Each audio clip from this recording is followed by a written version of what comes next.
Hal tersebut imbas dari beredarnya video memperlihatkan keributan yang diduga terjadi antara pelayan resto mie gacoan dengan driver ojek online, ojol. Diduga insiden terjadi pada Sabtu, tanggal 13 November tahun 2021, di resto mie gacoan kawasan Kota Baru, di Yogyakarta. Di video itu, terlihat sejumlah karyawan resto bersiteru dengan driver ojol. Masyarakat sekitar pun mencoba melerai pertikaian antara keduanya. Hingga pada malam harinya, ratusan driver ojol pun ramai-ramai datang menggeruduk resto tersebut sebagai bentuk rasa solidaritas.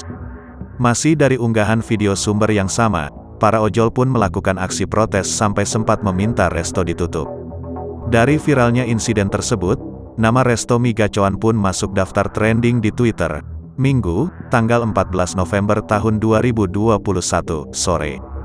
Tak hanya mendapat respon dari ratusan ojol, insiden ini juga sampai disoroti pihak pemerintah kota Yogyakarta.